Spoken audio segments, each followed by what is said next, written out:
Hello there, and you're welcome to the second edition of the MGL Safari Echo Tour. And today we're starting with, we're not starting, we started last week with 100 students, and today we're continuing with 280 students. That's a spike in the numbers. Just as you can see, the students are about to start. They got here not long ago. They're just going to the first camp to get to know more about the different types of animals, the different species of animals that we have there. So let's just get closer and join them and find out what is going on in there and get to find out from them what you're expecting to learn today. Hello, you're welcome. So I'm Iris, as she mentioned, and this is the avian camp. You're welcome. So in Safari Valley, we have 4 different animal camps. This is one. So we'll start with telling you a little about the animals we have here, what impact Safari Valley is having on the environment, how we are trying to keep the environment sustainable. Then from here, we walk to the other side. Is that okay? All right. Before we start, please, just a little cue. Let's reduce our voice levels. Is that okay? All right.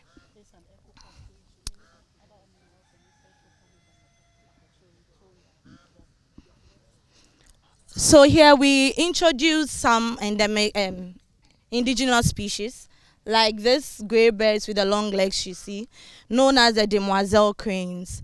Demoiselle is the informal way of saying young lady in French. These birds are very good indicators of predators, because once they see a predator flying over, they make very loud sounds that alert other animals. Also, they are water birds. They are migratory also. So in Asia, they mostly migrate from one country to the other. And we also have different breeds of chickens. So this one with a crest on the head we see right here is called a Polish chicken. The one that came to give you a welcome when you came in. That's a Polish chicken from the Netherlands. It's called Polish because the crest on the head is said to look like the hats Poland soldiers used to wear back in the days. They can't see from afar because the feathers cover their eyes. So sometimes we give them a little trim just to help them see. Their females don't incubate their eggs. So here we have to aid them to incubate their eggs to increase their numbers or population. And with Safari Valley, we don't cut down our trees. We make sure we keep majority of the trees we meet here, keeping the environment sustainable, making sure that once Safari is no more, we've not made too much manipulation to the environment that will cause harm to the next generation. So these trees are all called cassia. Cassia trees are very good trees used to reforest degraded lands, because once you cut it down, it grows back very quickly. So we have the cassia here. Apart from it also helping or keeping the environment sustainable, it also serves as a windbreak, trying to regulate the wind directions, which also protects our animals and also the environment. So that is the Brahma chicken from the United States. They are the second largest breed of chickens in the world. A very matured male will weigh around 5.5 kilograms. That's like a turkey's weight. The females will also lay around 150 eggs in a year.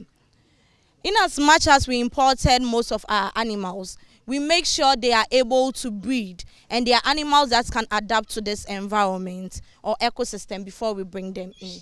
I'm here with the students. We just want to find out more from them. At least you're going to tell our audience what we just learned from Camp Hevia. These are students from Morning Star School. Now, let me start with you. But before we come to what we just learned, when you first entered Safari Valley, what was your first impression? Well, not.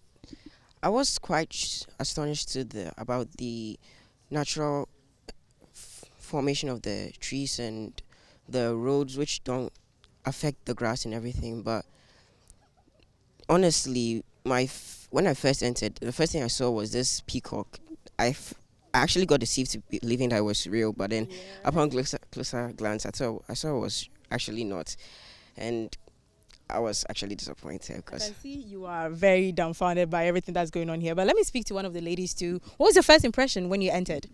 The trees. I'd say the trees because growing up, everywhere I went, there were trees, and I love nature just like my dad. I was introduced to nature by him. Um, and there was a chicken there. It was called the Silky. Yeah, the silky chicken. I like how it interacts with other chickens, especially the chicks. How it affects, like, interacts with the chicks. Yeah. Even if the chicks are not her own, she Yeah. still interacts with them well. Yes, that's a silky chicken. But then, at the end of the day, we just started a tour. We have other different camps to go to. What are your expectations at the end of the day? What are you expecting to learn? Well, I'm Sorry, I'll hold it for you. okay, Yeah. all right. Well, I'm expecting to learn more about nature, more about like how this terrain is, about the eastern region, what plants, like indigenous plants that I can find here, some animals I've never seen before in my entire life. For example, that big chicken that was we saw right there, that, like they said, it was the second largest chicken, which can also be found in the UK, and yeah, I think that's it. Okay. But what about you? What activity? You know, there's still going to be fun activities. What activity are you expecting to do today? I'm looking to interact with the animals, get closer to them, have more connection with nature, learn more about the sustainability, and have more fun than ever before. Thank you. Okay. All right. What about you two? At the end of the day, what are you expecting to leave here with? What are you going to tell your friends? Mostly, I would love to have more understanding about what goes on over here. I realize that this atmosphere is a very serene one, and I pray that I'll be able to learn to appreciate nature and animals, because I don't really like animals, but Oh, really? Why? I don't know. They just don't correlate with me. But by the end of this, I pray that I would learn to understand their nature, how they act, and then I'll begin to like them. Yeah, but after the first visit to Cambodia we are currently at right now, what has your view changed a little bit when it comes to animals? It has, because I just realized how fascinating they are, and I really like to learn more about them. Okay, interesting. You're home, you're missing out. You need to come to Safari Valley. Well, let me speak to you too. So far, we are just at one camp. We have other 3 or 4 more camps to go to. What have you learned so far? I've learned that we have to keep our environment clean, and we have to make sure that there's no pollution, and we also have to make sure that we don't cut trees. Okay, all right. Well, you've heard from the students. We have a lot more of the students trooping in. This is still the first batch. We just finished with the first tour. But just as I said, we have other camps to go to. We'll be seeing different types of animals. When you come to Safari Valley Resort, Safari Valley Eco Park, we have different types of animals. I mean, last week when I was here, I got to see different types of zebras, emus, ostriches, and all that, which we'll get to see pretty soon if you stick with us. We're still right here at Safari Valley. My name is Nikwe Gavu, and I build water features. My company name is FFL Water Features, and we've been doing this for quite a bit. All the water features you see in the resort we worked on. This is one that we are putting in for this new camp that's being set up. And this place is being set up for birds. I'm sure you've been told that already. Yes, so because of the different kind of birds that are here, that are going to be here, and the different needs of the different birds, is why this is designed the way it's designed. So it's designed to have different compartments, let's put it that way, and for each compartment there's different levels of water, and those different levels of water will meet the needs of the different birds. There are some birds that want deep water, some birds want shallow water, and this is going to run just down like that into this space, and then it goes back up and then just runs. So it's the same water that's going to circulate in this space, and it's just a bird exhibit. It's just space for birds, water birds. So this generally will be an aviary camp, or let's put it that way, and then this is a feature that is in here. So the way it works, I don't know which classes you guys are, but in science, there's a lot of science that's going to go on here. There is filtration that's going to come up. We've not started with that yet, but that's going to be way on top. Where that yellow little thing is sitting, around there is where we are going to build what they call a wetland filter. So a wetland filter is a kind of filter that works with stones and plants. That's basically how the wetlands work.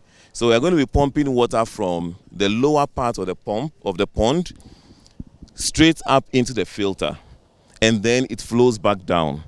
But also to add some kind of character to the water, we are going to add a waterfall on that side where you are seeing the heap of sand and then the stones. So we are going to work around that. By the time you come, you see a nice waterfall coming from there all the way into this piece. Alongside that, the pipes have just been covered.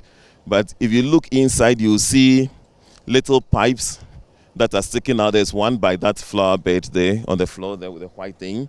Those are jet lines.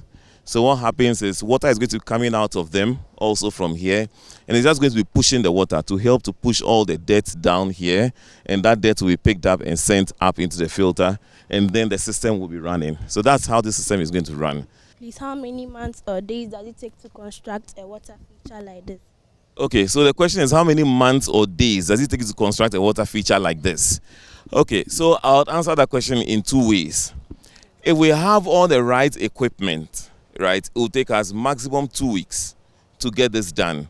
However, because we are building in concrete, if we get it done in 2 weeks, we still have to wait for probably another 2 weeks before we can actively run it.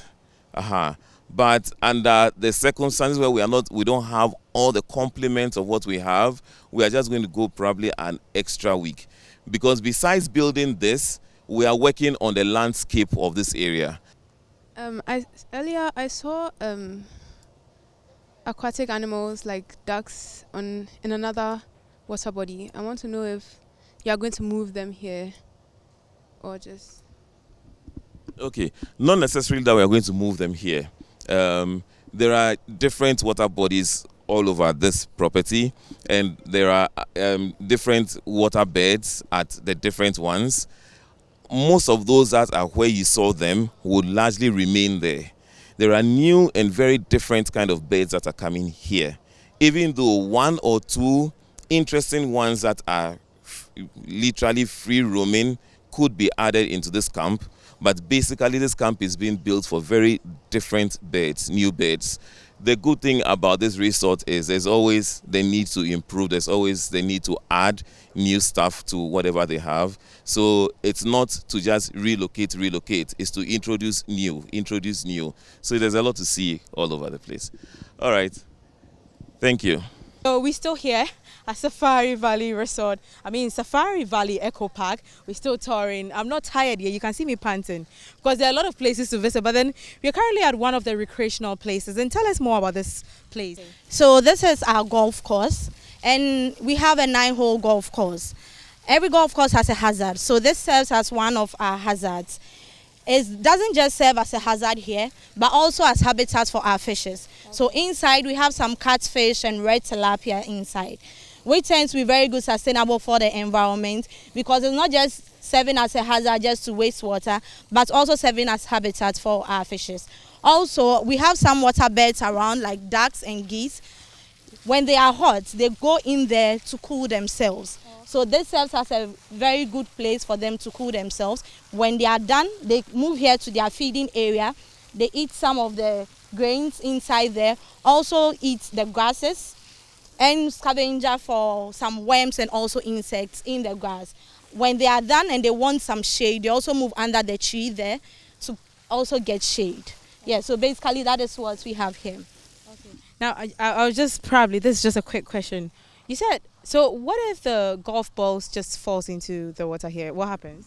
We have nets, fishing nets, scoop nets. So we scoop some of the balls out. The birds don't eat it, the fishes don't also eat it, so it doesn't cause any danger to them. Then we just discard it. Yeah, but isn't it such a daunting task? Like, it just falls into the water, you just have to come out and scoop it with a net? It's part of playing golf, you know. Okay. Yes, it's part of a hazard for golf, so that's it. Okay, all right. Thank you very much. We're still here.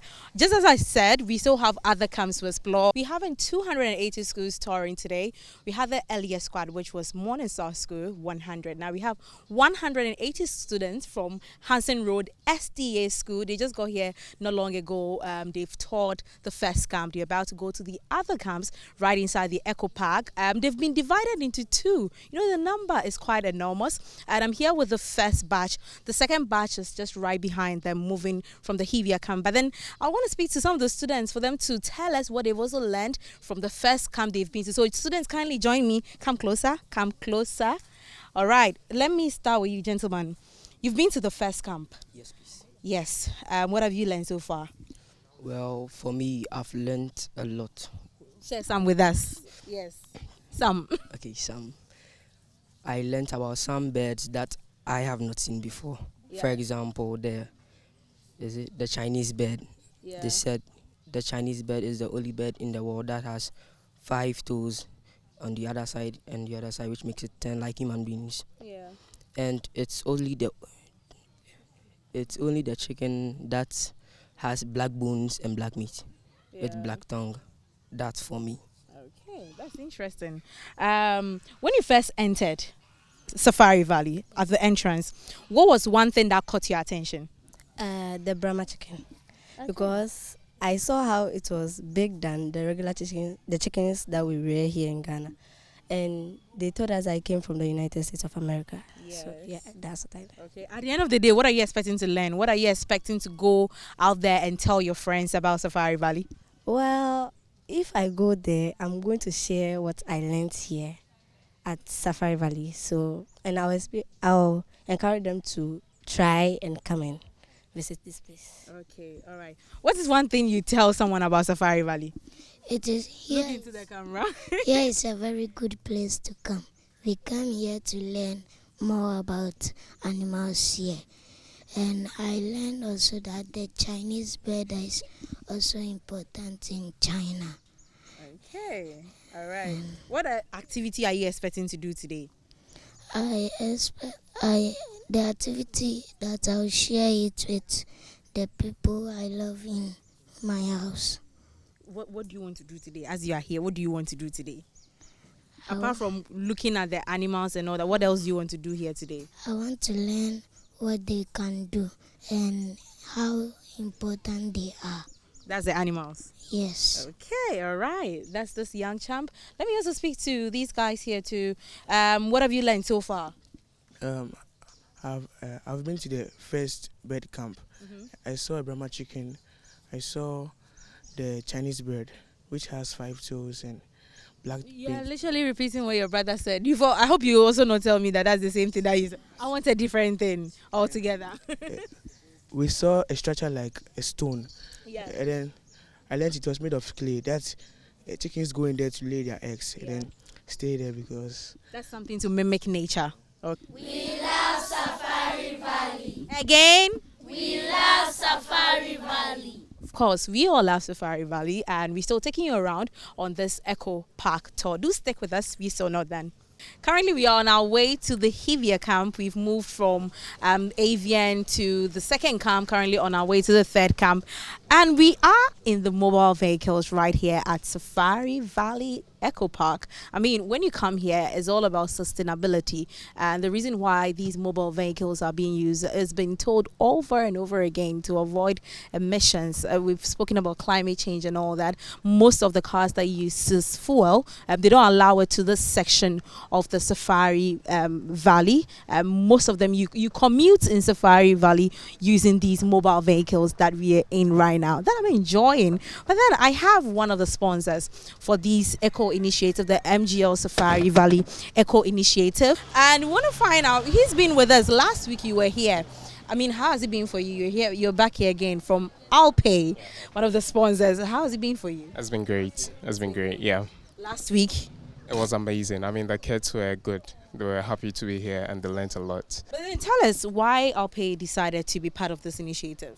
Yeah, so Alpay is a fintech or an enhanced PSP licensed by the Bank of Ghana, and we believe in giving back to the community. Okay, we believe as part of our CSR, that's corporate social responsibility, we believe in giving back to our community. That is why we decided to sponsor these kids. I mean, to learn about nature, sustainability. Yeah. Now, at the end of the day, today we have 280 kids. And so if you add in last week's kids to today's kids with 380 kids, you're still moving with us. Mas Fuga says that we have 5,000 kids so far. You're going with us through it all. Yes, I'm in through it all. I mean, I believe in sustainability. I love nature. Hello, we are currently at Siamia Camp. Welcome. I mean, I just welcome myself in here. We still have the students here. This is the second camp that they've been to. That's where the emu and the ostriches are. We were here last week just to get to see the differences between the emu and the ostriches. But let's get closer. Let's get closer. Let's come here to have a feel of these animals right here. I just see that the llama, I've had a closer look at the llama. You know, last week we were here, and I remember it was unresponsive when it came to, well, you were trying to feed it. Yes. But today, what have you fed it? Yes, so today it's gonna be responsive to the feed. Yes, so hasn't eaten the llama as well. We're gonna feed it. So all the animals we have here, they depend on the forage, but we also give them the supplementary meal to supplement their diet. So we have a nutrition department on site. Every 3 months we do a body scoring to determine the body condition of the animal, and then we prepare supplementary feed to suit the diet of the animal. Yes. Can I get closer to the llama? Don't worry, let me get the feed. All right, because today I would want to get closer to the llama. This is the first time I want to get closer to the animals, you know. And one thing about the Safari Valley Eco Park is these animals are, you know, they need less noise. Oh my God. Oh my God. Okay. Well, the last time we came here, the llama was unresponsive to the feed just because they had eaten by then. But it looks like today is eating everything. Very responsive. How many times do they eat in a day? So with the supplementary meal, we give it to them mostly twice daily, in the morning and at the end of the day. Yes. But all through the day, they depend on the forage. All through the day, they depend on the forage. And yes. So once it's done taking this, when next would it eat again? When another group comes in, they're also going to get a small portion of it and offer it to the animal. Okay. Now, the llama, do they also get aggressive sometimes? Yes, when they get aggressive, they spit. Oh, yeah, Yes, I remember yes. that. The spit is more like a vomit. Okay. It's not harmful, but it smells very bad. Okay. So, you know, at this point, I think I'm done. Yes, okay. We are with our tour guide, Ajaman, leading the way. I mean, I'm scared, and this is the closest I've been to. This is the closest I'm getting to a zebra. I mean, that was I don't know what to say, bro, but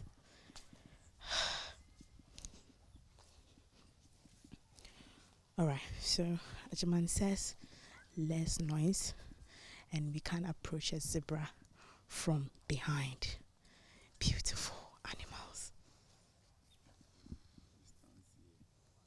Okay.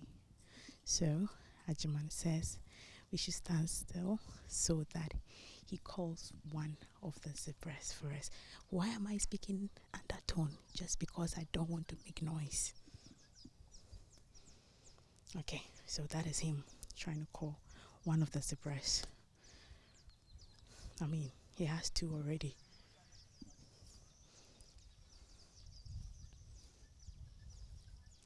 Ish, can I? Jackie, we rode. So yeah, okay, he's still trying to call one of the zebras. I mean, the guide we had earlier says that, I mean, this is a close-up shot, and if you realize, none of these zebras, their patterns are very different. It's not the same, and they're really beautiful when you get closer to them. That looks brownish. The other has, I don't know if that's dirt, but I'm pretty sure that's the color. That's the color, right? Oh, they're babies. Okay.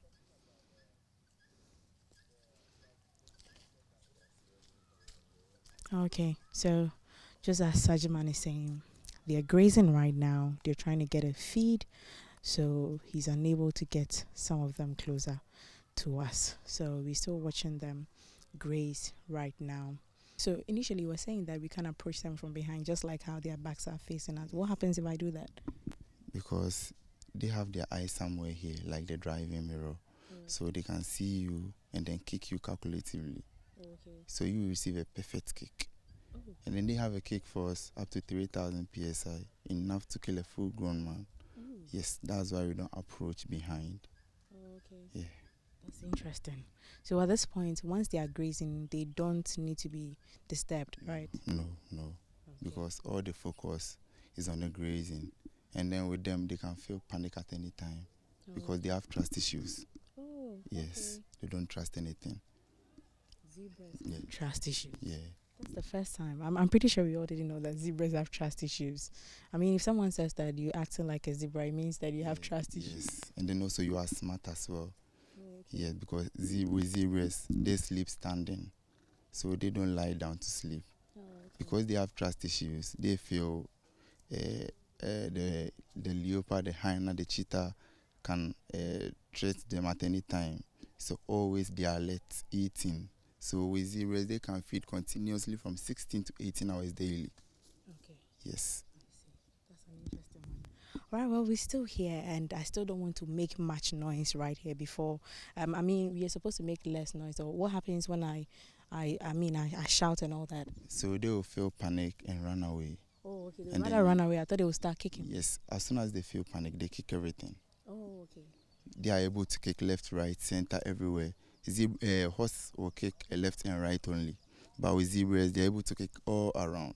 Oh, okay. Yes, left, right, center, middle, everywhere. Okay. Yes, so, and then this our 2 months baby born. Oh, okay. That's just 2 months old? Yes, 2 months old. Oh, okay. Yes, so it was born here in Safari Valley. Oh, okay. Yes. Interesting. That's the only one, and I think I saw one. Oh, that's the only one. Over there too, we have the about 7.5 months. Oh, okay. Yes, and then that's a male. Oh. And then there's one too shares the same date with Adjuan Kroma.